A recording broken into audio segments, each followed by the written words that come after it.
Hello everyone, and welcome back to the Coins Alert channel. Today I'm going to make another video about XRP, as I always do. I hope everyone is having a great day, no matter where they are in the world. We're going to talk about XRP, and I have to start with this from the ISO.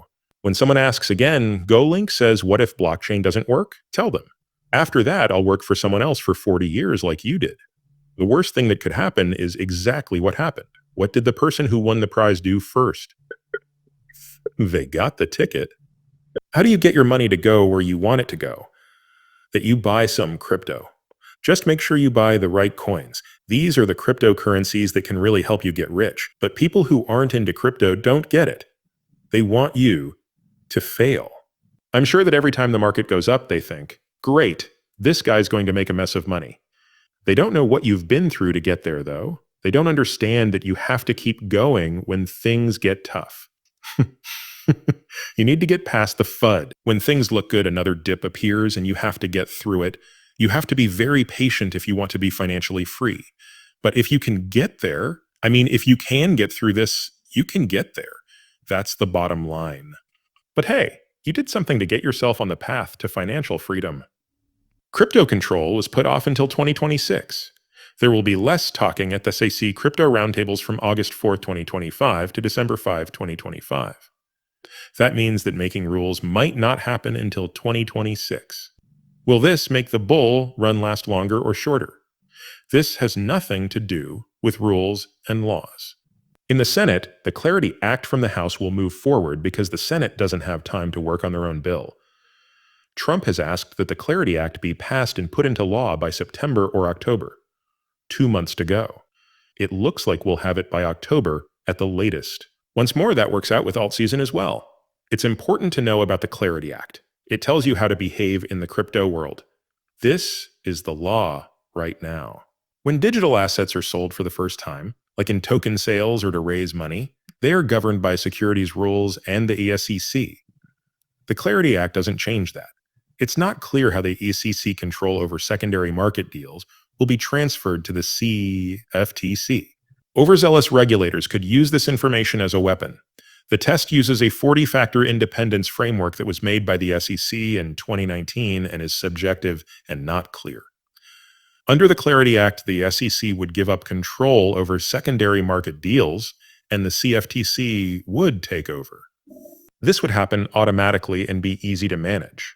Simple and objective rules are used to decide if a digital product is a digital commodity. In other words, it doesn't pose any security risks. There are no required disclosures, so the law doesn't protect customers. Disclosures are needed by the Clarity Act, and the SEC is still in charge of keeping an eye on them. The law, as it stands now, only requires insiders to keep a digital asset for 1 year before they can trade on secondary markets. Insiders aren't allowed to participate in secondary markets as much under the Clarity Act. For example, they can't do so until a blockchain system is fully developed. The blockchain system shouldn't be run by anyone. This would make it less likely for people to pump and dump. That's what it all comes down to. That's how the joke coins will go away in the end. After the Clear Law Act is put in place, after that it goes on for things like child rights. But with the Clarity Act, they'll also start to explain what this coin is, just like they're doing with Mika right now. As Mika sees it, XRP is a useful currency. Bitcoin is not one of those things. It will happen again here. That's why they'll say this is a utility coin. There is a real reason for it, and this is just rumors and hype. The most important thing that will change everything is that. That being said, it looks like this will become law by October. Alex Rampell, a partner at Andres and Horowitz, says that U.S. banks are putting in place Chokepoint 3.0, which includes raising fees, limiting access, and blocking apps to hurt fintech and crypto platforms like Robinhood and Coinbase. So it looks like the banks are now the ones who are making Chokepoint 3.0 happen. They want to make it hard for others to compete. They want to stop new ideas from coming up. But here's the thing.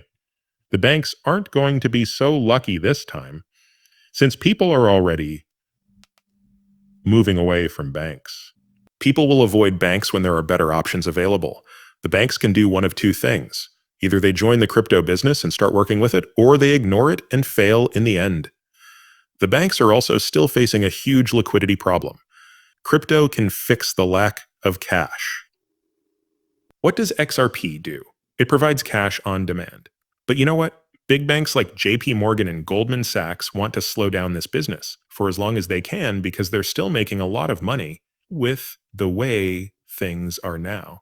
They're still getting rich since everything takes a long time and costs a lot. Also, I might have been wrong when I said Ripple wouldn't do an IPO. This is from Smoke. Ripple is planning to go public in 2026, according to a report from DBS in July 2025. The company's value already beats Circle's record listing. The IPO of Ripple will set a lot of records on the New York Stock Exchange. And you can see that it's written down right here. I believe Johnny Deaton has said that Ripple is worth $100 billion in the past. Allow me to tell you right now that if Ripple were to go public, it would be truly amazing to see how quickly valuable it becomes. I always said that Ripple would be bigger than Amazon. More than likely, it will be bigger than Amazon, Apple, and Microsoft put together. This is clear from what you can see happening with Ripple right now. It's making acquisition after acquisition, and everything it does makes XRP more useful, which will equal value over time.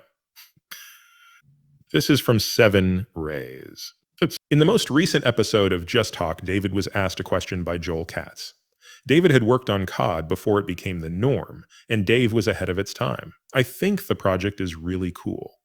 I just feel bad that the XRP ledger can't work with Evernote because it's not programmable enough. This is something I really hope we can add to the XRP ledger, as I believe that would be really cool. I like the idea of a market where people can buy and sell private hosting. That's pretty cool, huh? I did work on Interledger, but not the Interledger itself. I worked on the code, and some of the changes I made to it would make those features work. I like the idea of verified hosting so that smart contracts can run on layer 1, but those concepts are still a long way off. If you had the idea for something, it would be great, but you couldn't do anything with it. I think they know that some of those ideas are still too far ahead of their time. I really hope I'm wrong, and of course those kinds of thoughts will be useful at some point. The market doesn't seem to be ready yet, though. It answers a problem that no one else has thought of yet. The word yet is very important. It will fit in nicely at some point in the future if you have something that is ahead of its time. Codius, on the other hand, changed everything. It changed into Evernote now. This comes from Kendra Hill.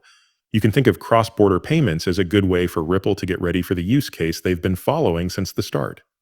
If you ask Ripple, they really want to handle all of the trades that happen in the derivatives market. So why don't they tell everyone about this? Because of many things, but the main one is that they are not ready. The puzzle is missing a piece, and that piece is called Codius. Now it's Evernote, and I'm sure David will find a way to add it to the XRP record when he needs to. This is because Ripple still wants to get a piece of the derivatives market. I'm sure they will in the long run. XRP treasury strategy on the fly. Regenerative, good at using capital and made with the security and compliance that institutions need. Hugo talks about how our relationship with Vivo Power, a public company that is focusing on XRP, is so strong. Listen to this. So, I'm happy to say that Vivo Power and Flare have officially formed a strategic relationship to use $100 million in XRP to generate yield for institutions on Flare. This is a big step forward for the whole XRP